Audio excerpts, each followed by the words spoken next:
Hi everyone, welcome to Engineer Russ, where we turn designs into reality. I'm Jan Russ, a freelance SolidWorks designer, and on this channel, I will be sharing simple tutorials, design ideas, and real-world applications to help you bring your project to life. Whether you are working on a thesis project or just want to learn SolidWorks, you are in the right place. Don't forget to like, subscribe, and hit the bell icon so you never miss a video. Let's start designing. Okay, sa video na ito ay gagawa tayo ng isang doorknob. Bali, pakita ko lang picture. Bali ito yan. Okay, let's start. First of all, open natin yung new and then punta tayo sa part.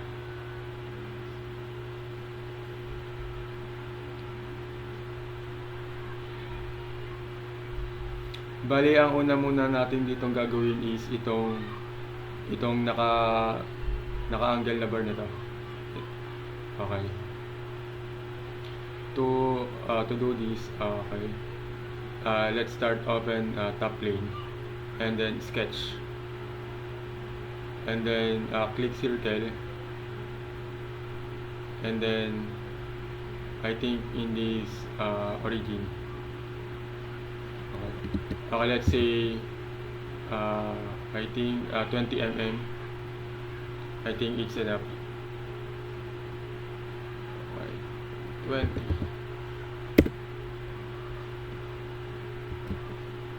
Okay, after that, exit the sketch. And then punta tayo sa front plane. And then make a sketch. Yan, like this. Yan. Okay. Punta tayo sa line.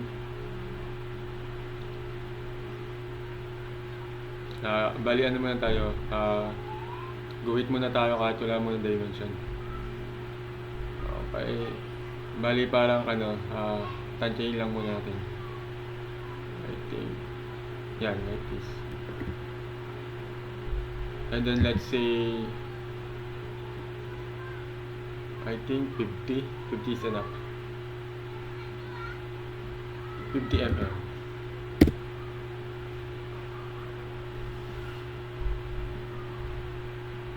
Okay, 50.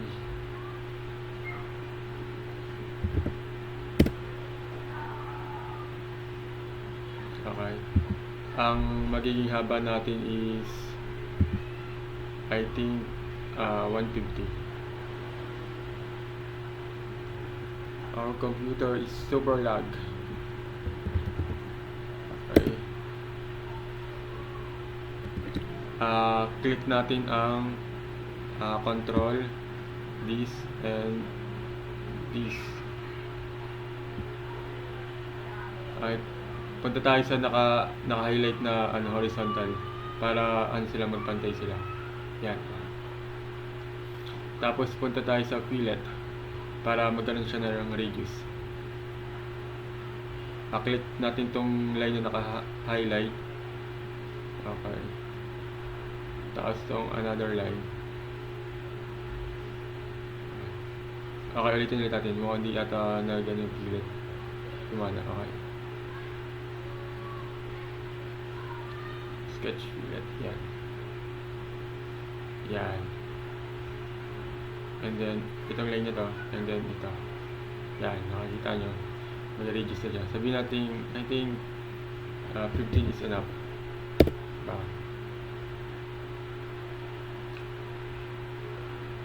And then, click check. Yan, makikita natin, mayroon na tayong parang construction line natin yan. Punta tayo sa features, punta tayo sa swept bus base.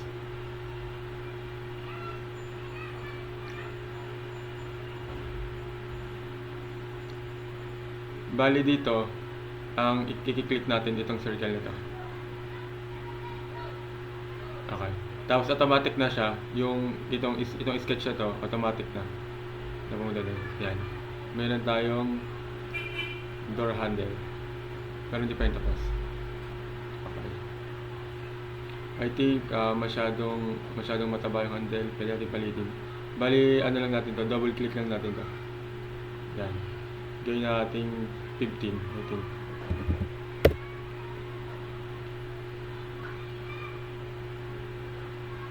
Yan. Rebuild natin para makita natin. Oops. Yan. I think okay na.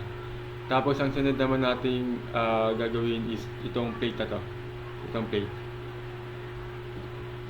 Okay.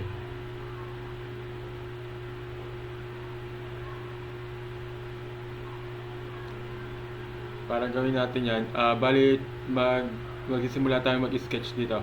Itong sa may highlight na to. Click natin yan, right click.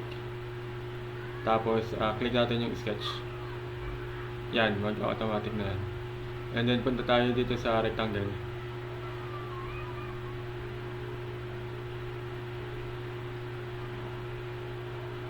Okay.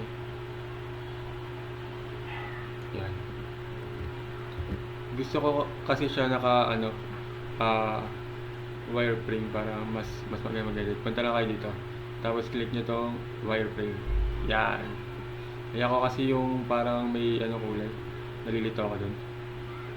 Tapos punta tayo yung dimension, smart dimension. Click lang natin to. Tapos itong line na to. Okay, hindi gumana. Ulitin ulit natin, hindi siya gumana. Smart dimension, click natin itong circle, tapos itong line na to. I think sabihin natin 15. Okay, 15. Paganahin lang natin yung konting imagination natin. Tapos itong line na to 30. Para gitna sila.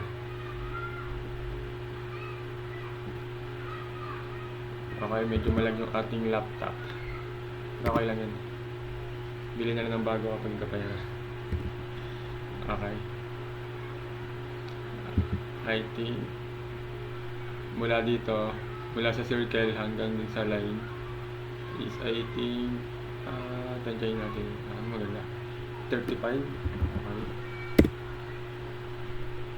And then din sa kabila, gano'n din. Magiging 35 din siya. Para naman balance. Okay. 35. Tapos and then punta tayo sa features, punta tayo sa boss, extrude boss. Yan. I think okay na yung kapal na 10. Ayan. Nakasulat na 10 na. Okay na yan. Okay. Click check. Yan. Tapos di ba yan, wireframe. Ibalik natin sa shaded with edge. Yan. Tapos ang material niyan is bakal. So para maging bakal ang kulay niyan or appearance, click lang natin to. Yan. Automatic yan. Punta tayo sa appearance. Yan. I think itong part bakal kasi yan. Pipili na lang tayo dito ng material na ating gagamitin. Pwede gusto nyo hood or kahoy. Pero which is bakal siya. Bakal yan. Ito. Metal. Siguro steel na lang. I think itong polish na lang. Click nyo dyan. Apply. Okay. Hindi nag-apply. Ulitin natin na rin.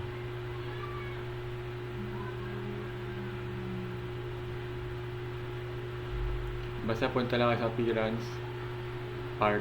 Para buong part. Hindi lang face yung ating lalagyan ng kulay. Medyo mabagal.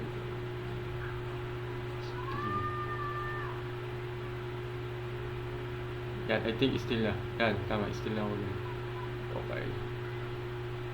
Di ba nakikita nyo parang may guhit.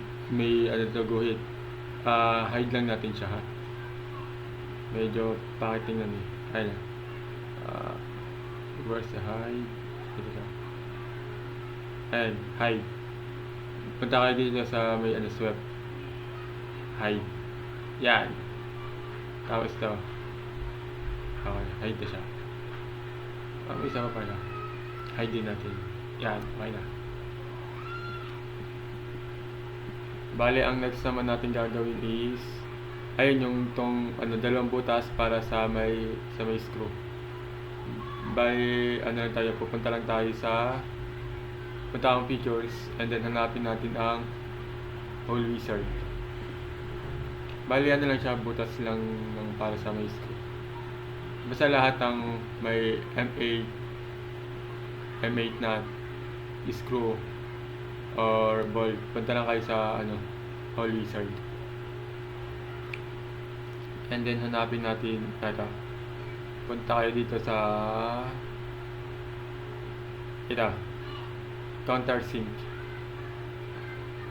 para sa mga kasi ito, screw.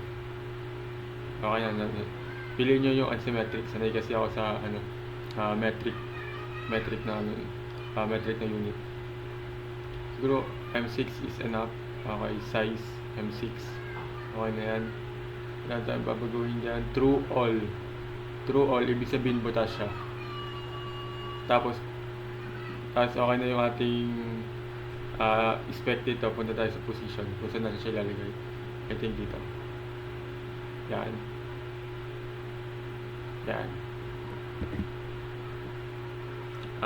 Click nyo ang control. Tapos click nyo to. Basta yung dalawang yan, kailangan nyo click. Tapos horizontal nyo lang. Okay, hindi ko maano, ulit natin na. Click control.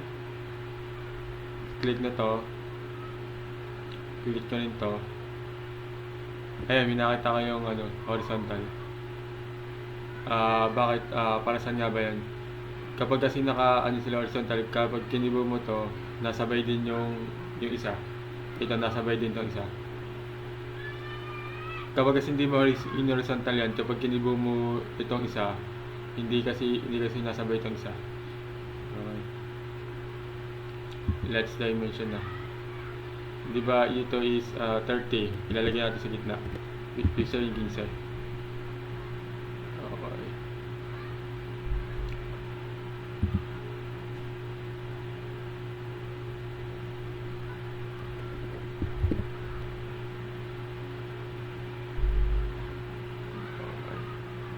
Yan.